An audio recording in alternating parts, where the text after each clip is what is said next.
I want you to think about the way people describe you. Sweet, easygoing, reliable, low maintenance. The one who never causes problems. The one everyone can count on. Now I want you to ask yourself, and I mean really ask, is that you? Or is that the woman you built so the people around you would stay? Welcome back to Confessions of a Daughter. I'm Claire, and this episode might be the hardest one so far. Not because it's sad, though it might be, but because it asks a question most of us have been running from our entire lives. Who are you when you stop performing? In episode 1, we talked about the yes that costs you. Episode 2 was about the guilt that keeps you paying. Today, we're going to discover the woman those two things created. The version of you that was never really you at all. Let me ask you something small.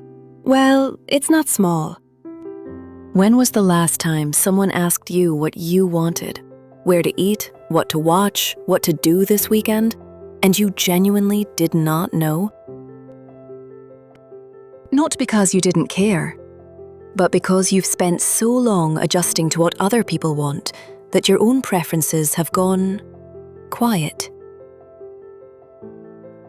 You can tell someone their favorite song, their favorite restaurant, exactly how they like their coffee. You know their moods better than they do. And if someone turned to you right now and said, "Forget everyone else, what do you actually want?" You'd hesitate. That hesitation is not a flaw. It's a fingerprint. It tells you exactly how long you've been living for other people. For years, you have been wearing this version of you. Maybe decades. She has a name. Actually, no, she doesn't. That's part of the problem. She was never named because she was never questioned. She's the woman who walks into a room and immediately scans for what's needed. Not what she needs, what is needed of her. She adjusts her volume depending on who she's with. She laughs at things that aren't funny so other people feel comfortable.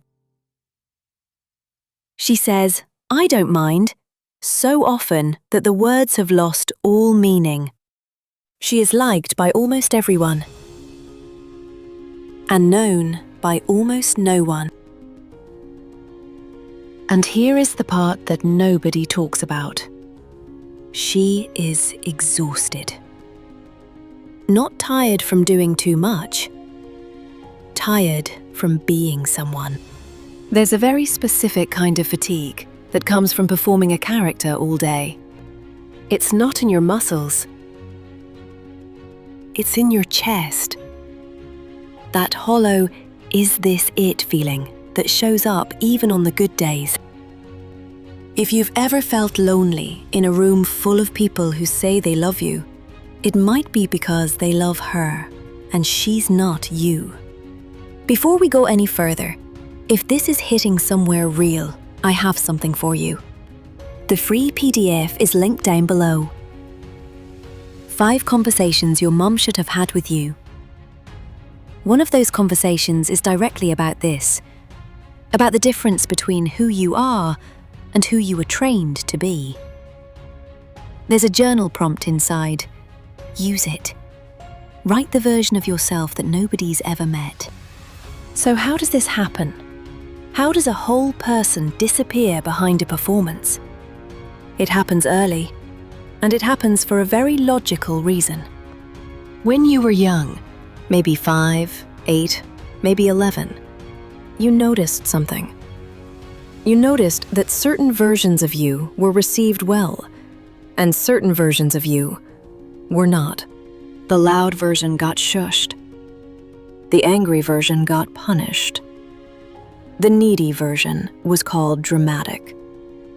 The sad version was told to cheer up. But the easy version? The helpful version? The one who didn't ask for much and made everyone's life smoother? She was loved. So you did what any intelligent child would do. You retired the parts of yourself that caused friction, and you promoted the ones that kept you safe. It wasn't a choice, it was survival. And it worked. It absolutely worked. Until it didn't. Because survival strategies have a shelf life.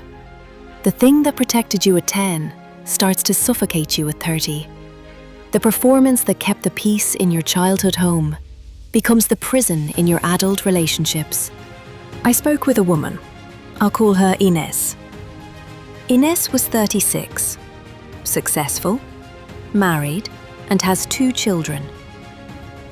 And one evening she sat in her car in the driveway for 45 minutes before going inside. Not because anything was wrong inside the house, but because the car was the only place she didn't have to be a version of herself for someone. She told me, "I have a beautiful life, and I don't recognize myself inside of it." She built a life that fit the character, not the woman. And I think a lot of you understand exactly what she meant. So what do you do when you realize the person everyone knows is not actually you? You don't burn it all down. That's the fear, isn't it? That if you stop performing, everything collapses. People leave. The life you've built falls apart. Here's what actually happens, and I want you to hear this clearly. Some people will be uncomfortable.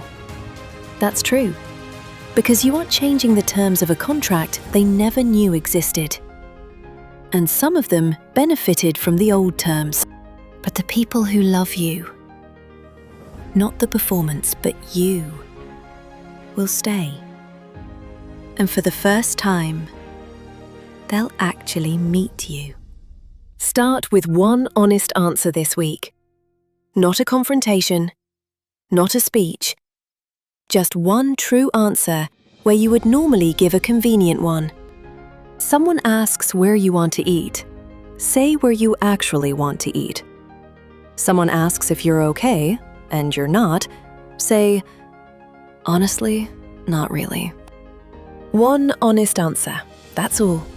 Because the woman underneath the performance doesn't come back all at once. She comes back in small, true moments. One answer at a time. And for the younger women listening, for those of you who are 15, 16, 17, and already feeling this, you are not too far gone. You might feel like you've already become whatever everyone expects, that it's too late to be anyone else. You are so early.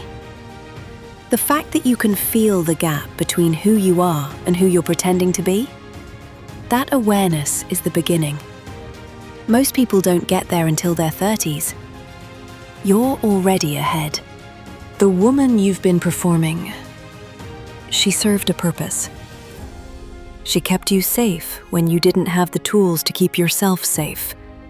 She earned love the only way you knew how to earn it. You don't have to hate her. You can thank her. And then you can let her rest.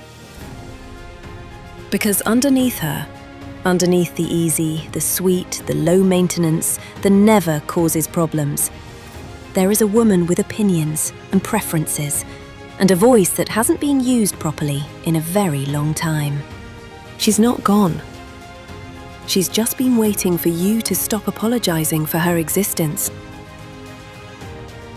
Your mother may have performed her whole life. Her mother before her may never have even known there was something to perform. It goes back further than either of them. But it stops with you. Not perfectly, not today. But the moment you choose one honest answer over one convenient lie, the chain starts to loosen. Who is the woman you've been performing? And what's one thing about the real you that she would never say out loud? It can be small. I actually hate hosting. I don't enjoy phone calls. I want to be asked how I am and actually have someone wait for the real answer. Say it here, because this might be the first time you've ever said it anywhere. And if you haven't downloaded it yet, the free PDF is below. 5 conversations your mom should have had with you, journal prompts included. The version of you that's been quiet, she has things to say. Let her write them down. The next time someone asks who you are, tell them the truth. Even if your voice shakes. Especially if your voice shakes. Take care of yourself. The real you. She's earned it.